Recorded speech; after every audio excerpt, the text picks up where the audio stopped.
തിരുവല്ല നിരണം ഇരത്തോടിന് സമീപം വാഴച്ചിറയിൽ സുഭാഷിന്റെ വീട് കത്തിയെരിഞ്ഞപ്പോൾ മകൾ അർച്ചനയുടെ സ്വപ്നങ്ങളാണ് ചാമ്പലായത്. ബുധനാഴ്ച രാവിലെ 11 മണിയോടെയാണ് അപകടം. ഈ സമയം വീട്ടിൽ ആരും ഇല്ലാതിരുന്നത് വലിയ ദുരന്തം ഒഴിവാക്കി. 10ാം ക്ലാസ് വിദ്യാർത്ഥിനിയായ ഏകമകൾ അർച്ചന സുഭാഷ് മാന്നാർ നായർ സമാജം സ്കൂളിലെ ഫെയർവെൽ ചടങ്ങിൽ പങ്കെടുക്കാൻ പോയിരിക്കുകയായിരുന്നു.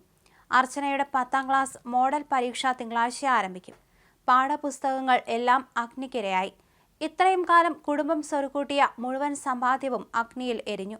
ആധാരം ഉൾപ്പെടെയുള്ള വിലപിടിപ്പുള്ള രേഖകളും നഷ്ടമായി. പെയിന്റിംഗ് തൊഴിലാളികളായ സുഭാഷും ഹരിപ്പാട് തുണിക്കടയിൽ ജോലി ചെയ്യുന്ന ഭാര്യ ഡി ശ്രീജയും ഒരു മകളും അടങ്ങുന്ന കുടുംബം താമസിച്ചിരുന്ന 6.5 സെന്റിലെ 2 മുറി വീടും അടുക്കളയുമാണ് കത്തി നശിച്ചത്. മരപ്പലക കൊണ്ട് മറച്ച ഭിത്തിയും ടീൻ ഷീറ്റുള്ള മേൽക്കുരയുമായിരുന്നു വീടിന്. ആദ്യം വീടിനുള്ളിൽ തീ പടർന്ന് പിന്നീട് ഗ്യാസ് കുറ്റിയും പൊട്ടിത്തെറിച്ചതോടെ വീട് പൂർണ്ണമായും എരിഞ്ഞമർന്നു. ഹരിപ്പാട്, തിരുവല്ല എന്നിവിടങ്ങളിൽ നിന്നെത്തിയ അഗ്നിരക്ഷാസേന ഉദ്യോഗസ്ഥർ ചേർന്നാണ് തീ അണച്ചത്.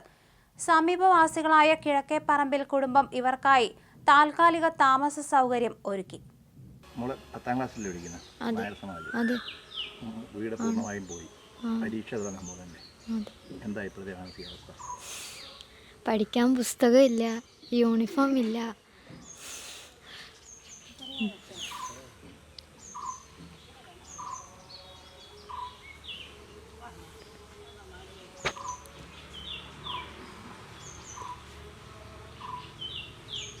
പതിനേഴാം തീയതി മോഡൽ തുടങ്ങുക.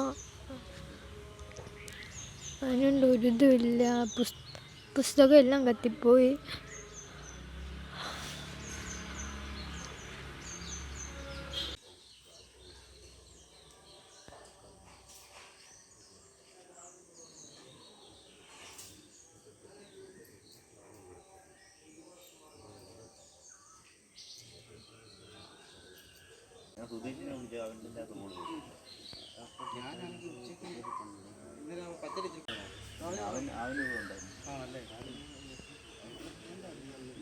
ഞങ്ങൾ അവിടുന്ന് വിളിച്ചു പറഞ്ഞില്ല.